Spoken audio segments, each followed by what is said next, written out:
আসসালামু আলাইকুম। ঈদ মুবারক। দেশে বিদেশে পৃথিবীর যে যে প্রান্ত থেকে আজকে আমার এই ভিডিওটি ক্লিক করেছেন সবাইকে পবিত্র ঈদ উল ফিতরের শুভেচ্ছা এবং ভালোবাসা রইল।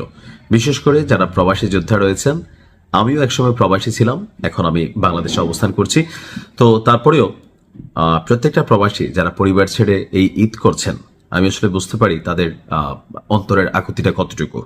তো যাই হোক, আল্লাহ সবাইকে ভালো রাখুক, সুস্থ রাখুক, ঈদ খুশির হোক। তবে ঈদের দিনে একটু খারাপ সংবাদ বাংলাদেশের জন্য, যারা আমরা বাংলাদেশের নাগরিক আছি। তবে এই খারাপ সংবাদটার পেছনে একটা কারণ হচ্ছে ইরান।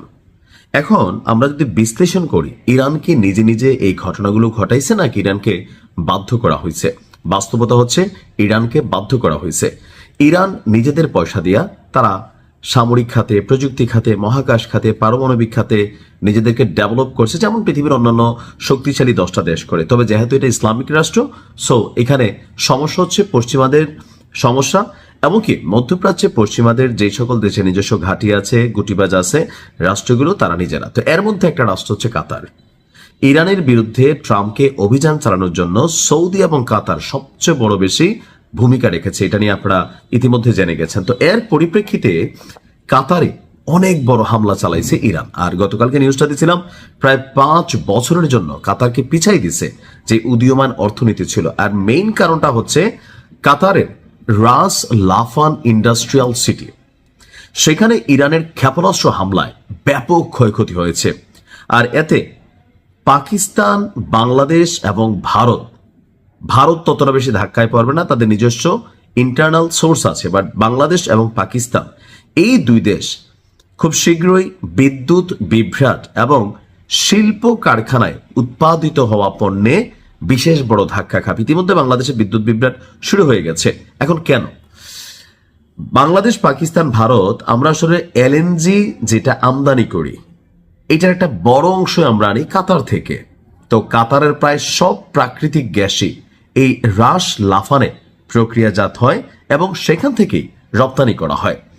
জ্বালানি খাতের তত্ত্ব বিশ্লেষণকারী প্রতিষ্ঠান ক্যাপলারের মতে পাকিস্তান এবং বাংলাদেশ তাদের এলএনজি আমদানির যথাক্রমে 99% এবং 70% পায় কাতার থেকে। অন্যদিকে বাজার গবেষণা প্রতিষ্ঠান S&P গ্লোবালের তথ্য অনুযায়ী ভারতের এলএনজি চাহিদার 40% তারা কাতার থেকে সংগ্রহ করে। এই জন্য ভারতের বড় ধাক্কা না। তো ইরান যুদ্ধ শুরু হওয়ার পরে এই প্রথম কাতারে যত বড় ইরান ক্ষেপণাস্ত্র হামলা চালাইলো, এতে আপনার এই ধাক্কাটা এটা আমাদের মতন রাষ্ট্রগুলোকে ঝামেলায় ফেলতে যাচ্ছে। রাস লাফান স্থাপনার পরিচালক এবং রাষ্ট্রায়ত্ত প্রতিষ্ঠান কাতার এনার্জি, তারা আপনার বলছে যে ক্ষেপণাস্ত্র হামলা হয়েছে, স্বাভাবিক উৎপাদনে ফিরতে কোম্পানিটির 3 থেকে 5 বছর সময় লেগে যেতে পারে। আর পাকিস্তান এবং বাংলাদেশ উভয়েরই নিজস্ব এলএনজি মজুদ সীমিত, যা দিয়ে পুরো রাষ্ট্র ব্যবস্থা মাত্র 1 বা 2 সপ্তাহ চলতে পারে। ফলে সরবরাহ বিঘ্নিত হওয়ার ধাক্কায় বাংলাদেশ এবং পাকিস্তান রয়েছে। তো এখন এদিকে আসলে সরকারের কোনো দায়বদ্ধতা আছে না। বাট যেহেতু এই মুহূর্তে সরকার, রাষ্ট্র ক্ষমতায় বিএনপি, এটা একটা ধাক্কা বিএনপির উপর দিয়ে যাবে। ইতিমধ্যে পাম্পগুলোতে গেলে 200 টাকা, 1000 টাকা, এর বেশি কিন্তু আপনার তেল দিচ্ছে না। এটা এখনো কিন্তু স্বাভাবিক। বাংলাদেশ, সিঙ্গাপুর এবং বিভিন্ন দেশ থেকে হিউজ পরিমাণ টাকা দিয়া সরকার এলএনজি কিন্তু কিনছে। ইরান বাংলাদেশের শিপকে তারা হরমুজ প্রণালীতে ডিস্টার্ব করতেছে না। বাট আমরা চাই না চাই আমরা এই সিস্টেমের মধ্যে আটকে গেছি। তো এখন বাংলাদেশ সরকার বিকল্প ব্যবস্থা খুঁজছে। যদিও সরকার বলছে তেমন কোনো ধাক্কা পোহাতে হবে না, আমরা জাস্ট হচ্ছে একটু নিজেরা কি বলা হচ্ছে, একটু সচেতন হইতে হবে, একটু মিতব্যয়ী হইতে হবে। তারপরেও এটা একটা বড় ধাক্কা লাগতে যাচ্ছে। এখন এই ধাক্কার জন্য রাষ্ট্র কিভাবে বিকল্প ব্যবস্থা নেবে, অথবা মাত্র সরকার, একটা হানিমুন পিরিয়ড চলছে এই সরকারের। তো এই মুহূর্তে সেই ধাক্কাটা আসলে কিন্তু একটা বড় ধরনের প্রতিক্রিয়া তৈরি করবে। তো দেখা যাক কি হয়। ভালো থাকুন। আসসালামু আলাইকুম।